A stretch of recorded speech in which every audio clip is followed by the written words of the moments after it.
पर बेटा तुम्हें तो हमने शादी से पहले ही बता दिया था ना कि हमारे घर की बहू नौकरी नहीं करती। फिर तुमने शादी के इतने सालों बाद ये क्या जिद पकड़ ली नौकरी करने की? तुम्हें पता है तुम्हारे बिना इस घर का पत्ता भी नहीं हिलता।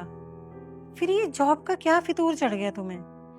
अरे तुम घर में नहीं रहोगी तो घर कौन संभालेगा? बिखर जाएगा ये घर। मम्मी जी, आज तक मैं वैसा ही करती आई हूँ जैसा आपने कहा है। मुझे आप लोगों से कोई शिकायत नहीं है। शिकायत है तो मुझे अपने आप से। मैंने अपने मम्मी पापा के कहने पर इतनी जल्दी शादी कर ली। मैं पहले अपने पैरों पर खड़ा होना चाहती थी। पर बेटा हुआ क्या है? मम्मी जी, आपका बेटा संजू, उसको एक चीज के लिए, किसी घर की जरूरत के लिए या मेरी जरूरत के लिए बार बार बोलना पड़ता है।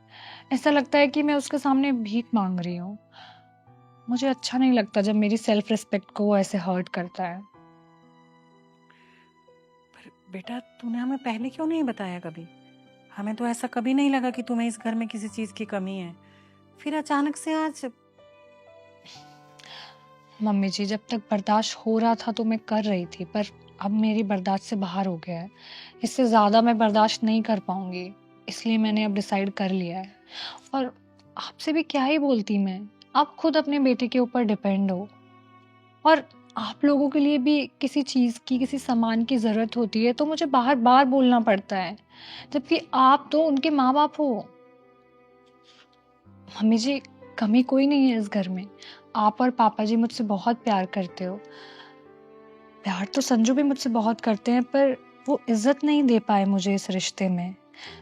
आज तक मैं सिर्फ हमेशा ये सोचकर खुश रही कि संजू मुझसे प्यार तो करते हैं, पर जब भी मैं उनसे आपकी, इस घर की या अपनी किसी ज़रूरत के बारे में बोलती हूँ तो हमेशा ये सुनने को मिलता है, तुम्हें तो हमेशा कुछ ना कुछ चाहिए ही होता है, तुम्हारे तो खर्चे ही पूरे नहीं होते।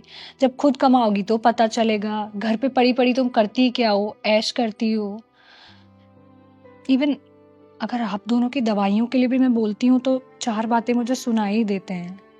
और आपको मैंने इसलिए नहीं बताया कि आपको बुरा लगेगा कि आपका बेटा कैसे सुना सुना के हमारी और इस घर की ज़रूरतों को पूरी कर रहा है। मम्मी जी, मैं इतनी पढ़ी लिखी तो हूँ ही कि एक ठीक ठाक सी जॉब मुझे मिल जाएगी, और आपकी, इस घर की और अपनी ज़रूरतें तो मैं पूरी कर ही लूँगी। ओह, तो मेरी बुराई चल रही है। जॉब करनी है मैडम को। अरे जॉब करने के लिए पढ़ी लिखी होना जरूरी है। और तुम, अरे तुम तो इतनी भी नहीं पढ़ी लिखी कि तुम्हें कोई छोटी मोटी नौकरी दे दे। तो भलाई इसी में है, जो जैसे चल रहा है उसको चलने दो और अपना घर संभालो। भाई बड़ी जॉब करनी है। जिसे तू अनपढ़ कह रहा है ना, एमएससी कर रखी है उसने मैथ्स में और साथ में बीएड। तुझे अगर सच बता देते ना हम उस टाइम पे तो तेरी ईगो हर्ट हो जाती और तू शायद इससे शादी भी नहीं करता। लेकिन रिया मुझे देखते ही पसंद आ गई थी, इसलिए मैंने इसे भी बोला कि तुझे कभी ना बताए कि तू कितनी पढ़ी लिखी है। और तू जो इतनी बातें सुना रहा है, एक बात बता, तूने किया क्या है? हाँ, पढ़ाई तक तूने ढंग से नहीं की, और पढ़ाई नहीं की तो तुझे नौकरी भी नहीं मिल रही थी। ये तो शुक्र मना तेरे पापा ने तुझे चलता हुआ बिजनेस दे दिया अपना, और ऊपर से तुझे इतनी अच्छी लड़की मिल गई जिसने तेरे घर को संभाला। वरना तो तू धक्के खा रहा होता, नौकरी तुझे मिलने से रही थी कहीं। और हमने कभी नहीं सोचा था कि हमारे बेटे की सोच इतनी छोटी होगी कि जो अपने परिवार के लिए, अपने घर के लिए कर रहा है ना, उसे एहसान मान के करेगा। हमने तो तेरे लिए जो कुछ किया खुशी खुशी किया। अरे खुद कम खाया, तुझे अच्छा खिलाया। खुद फटे पुराने कपड़ों में रह लिए पर तुझे हमेशा नए कपड़े पहनाए। रिया को देख, वो इस घर के लिए कितना करती है, कितने अच्छे से इसने पूरा घर संभाला हुआ है। तेरे लिए, हमारे लिए, बच्चों के लिए कितना कुछ करती है। कभी एहसान जताया उसने या कभी कोई बात सुनाई? मुझे अच्छे से पता है, आज भी पानी इसके सर के ऊपर से निकल गया है तब जाके इसने ये फैसला लिया है। और मैं बहू के इस फैसले में उसके साथ हूं। आज मेरी बहू अपने पैरों पे खड़ी होगी।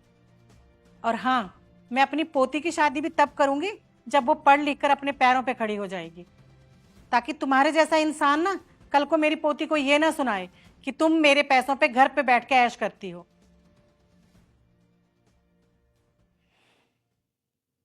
बेटा, उस टाइम पे जो भी हमने किया ना, उसके लिए माफ कर दो। लेकिन हाँ, आज से तुम जॉब करने के लिए आजाद हो। Thank you mummy ji. Job लगने के बाद ना मैं आप लोगों के लिए एक मेड रख दूंगी, और जो घर का बाकी काम होगा वो मैं खुद करा करूंगी। अच्छे से ध्यान रखूंगी आपका। अरे, घर के काम की चिंता मत कर तू। अभी तो मैं जवान हूँ,